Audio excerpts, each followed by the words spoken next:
अब आप देख लीजिए ब्राह्मणों का पतन क्यों हुआ। शास्त्रों में ब्राह्मणों के महत्व का प्रतिपादन किया गया है और ब्राह्मणों के दायित्व का भी प्रतिपादन किया गया है। जब ब्राह्मणों ने अपने महत्व के प्रतिपादन का प्रचार प्रसार प्रारंभ कर दिया,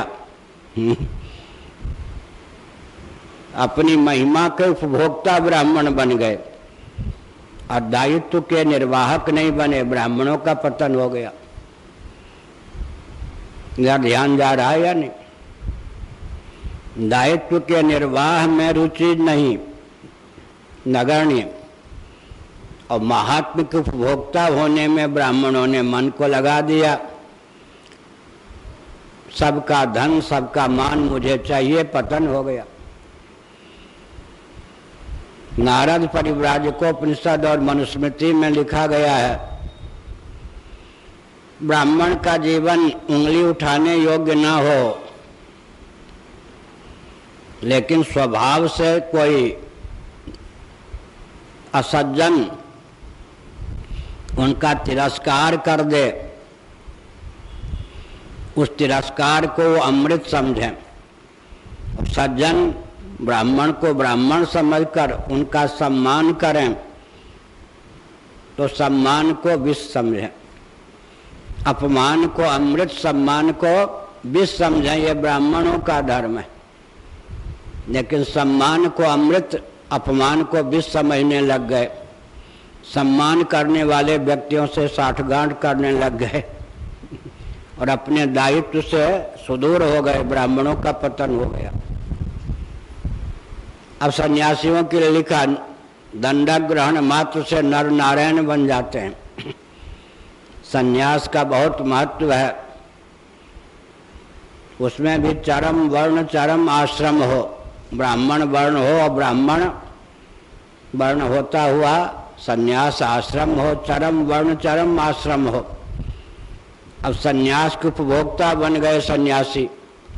हम सन्यासी हैं, पांव फैला दिया कि प्रणाम करो, चरणामृत लो। महात्म के उपभोक्ता होने लग गए और दायित्व के निर्वाह में शिथिलता का परिचय दिया। सन्यासियों का पतन हो गया। एक ओर है महात्म्य, दूसरी ओर है दायित्व। दायित्व का निर्वाह करना चाहिए, महात्म्य का उपभोक्ता नहीं बनना चाहिए। अब दायित्व का निर्वाह व्यक्ति न करे, महात्म्य का उपभोक्ता बन जाए। ये शंकराचार्यों में त्रुटि कहाँ से आ गई? अच्छे होने पर भी, सदाचारी होने पर भी शंकराचार्यों ने सोचा चांदी सोने का सिंहासन पर बैठना, भक्तों से धनमान प्राप्त करना, उन्हें सामान्य धर्म सदाचार संयम का उपदेश देना, बस हमारा इतना सा कर्तव्य है।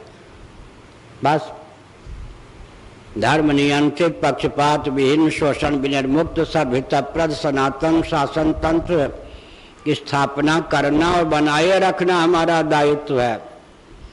मूल दायित्व की ओर ध्यान ही नहीं गया। शंकराचार्यों में विकृति आ गई। अगर मान्य शंकराचार्य संभल कर आपस में सद्भावपूर्ण संवाद का परिचय देते तो भारत परतंत्र ही नहीं होता। क्योंकि ईस्वी सन से 507 वर्ष पूर्व भगवत्पाद शंकराचार्य महाभाग का अवतार हुआ। प्रामाणिक जन्मकाल यही है। सुधन्वा के द्वारा प्राप्त प्रदत्त प्रशस्ति पत्र के अनुसार अगर मान्य शंकराचार्यों ने स्वस्थ व्यूहरचना पूर्वक सद्भावपूर्ण संवाद के माध्यम से जागरूकता का परिचय दिया होता तो भारत परतंत्र ही नहीं होता। स्वतंत्र भारत में भी संवेद होकर स्वस्थ व्यूहरचना करके कार्य किया होता तो भारत की दुर्दशा नहीं होती। राजनेताओं को कितना भी हम कोस लें, अंत में त्रुटि हम शंकराचार्यों की निकलेगी। सीधी बात। अगर हमने अपने दायित्व का निर्वाह किया होता तो देश की दुर्दशा क्यों होती? हमको बहुत आश्चर्य होता है, शराब से परहेज न करने वाले, गोमांस से परहेज न करने वाले, प्रायः पूर्व जन्म पुनर्जन्म में भी आस्था न रखने वाले, क्रिश्चियन तंत्र अंग्रेज, उनकी कूटनीति का मारा हुआ भारत है। महाभारत जैसा नीति शास्त्र हमारे पास है, शुक्र नीति है, ऋक यजुः साम अथर्व वेद हैं, अनेकों प्रकार के निगमागम से संबद्ध तंत्र हैं, लेकिन पूरा भारत अंग्रेजों की कूटनीति का मारा हुआ है। अंग्रेजों की कूटनीति को समझकर उस पर पानी फेरने का कोई मार्ग ही भारत में नहीं है। आज भी भारत स्वतंत्रता के 70 साल बीत जाने पर भी भारत अंग्रेजों की कूटनीति का ही दास बना हुआ है, गुलाम बना हुआ है, घोर परतंत्र देश है।